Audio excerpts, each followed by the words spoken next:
No, if you could please tell us your name and how you're connected to the Boyle Heights community. Sure. My name is Ed Shore. Sorry. That's okay. We'll try again. Should I just hold on to it? Is that going to be okay? Okay. My name is Ed Shore. I was born on Fairmont Street, right next to Soto Street in 1951. My parents moved to 425 and a half Chicago Street, which was right up the street from Brooklyn Avenue, Brooklyn and Soto at the time. I went to Sheridan Street Elementary School for about the first 4 years. I skipped one of the grades. I still never found out why they skipped me, so I ended up being a year younger than everyone. Probably my strongest memory from growing up was for my birthday. My parents scraped together some money and bought a used bicycle for me and surprised me for my birthday. I had never been on a bike before. I got on it at the top of Chicago Street where it ends going north, and never had been on a bicycle before. I got on it and I somehow coasted on it or rode on it until the bottom and crashed, fell off, got on it again, and was able to ride from that point on. So that was my introduction to riding a bike. Some of the memories I have also, I did attend the Breed Street Shul. I went to Hebrew school a couple of days a week, and just remember that time of wondering, why am I studying this really strange Hebrew language? It was a real transitioning time. I also remember that my neighborhood at the time was just really filled up with an eclectic group.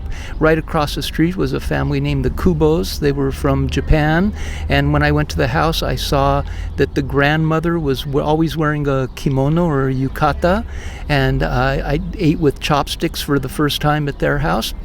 They were eating things I had never seen before, since my mother was originally from Eastern Europe, and my parents spoke Yiddish in the house, but they used it as kind of a secret language to keep it from me ever learning. And I kind of got back at them because maybe it was from having the Kubos as a neighbor, but I ended up moving to Japan and living there for 6 years and learning Japanese and speaking Japanese in front of them when I had Japanese visitors, as my secret language was them.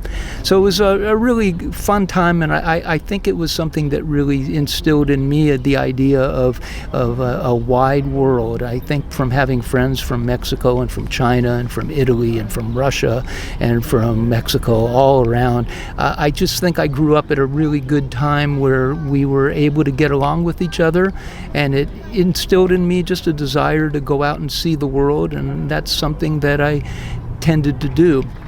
I moved away when I was around 10 years old, and we moved to the La Puente, West Covina area, and I lived there and then went on and traveled a bunch of other places. And then my older brother all of a sudden had moved back to the area to a place next to Highland Park called Montecito Heights. And at that time I became a teacher, and I started teaching at El Sereno Middle School, and I ended up teaching there for 25 years and moved to Montecito Heights, where I still live. And I'll conclude with this memory, and that is, I've been retired for about 7 years, but about 10 years ago, I had a kid that was really causing a lot of trouble in class, and I decided to look her up and call her parents, and I looked it up, and I saw that her address was the same as my address where I grew up, 425 Chicago Street. And I remember asking her, do you live 425 and a half Chicago Street? She said, well, 425. And I said, where do you live? Do you live up or down? She said, up on the left. And I said, oh, I grew up on the bottom to the right. And that was just a really fun connection with her. And from that point on, I felt like we got along great just because we shared at least that residence in common. I think I'll stop there. I'm really thankful for the opportunity to share these stories. And one last question. When Sure. you think of Boyle Heights, what sounds do you think of? Oh, sounds.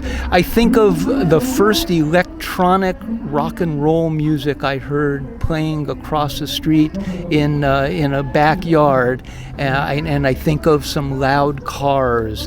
I think of that. So loud cars popping off and rock and roll music coming from the backyards. Can't forget, though, the smell of the smoke coming from the incinerators as well. Thank you so much for sharing. My pleasure.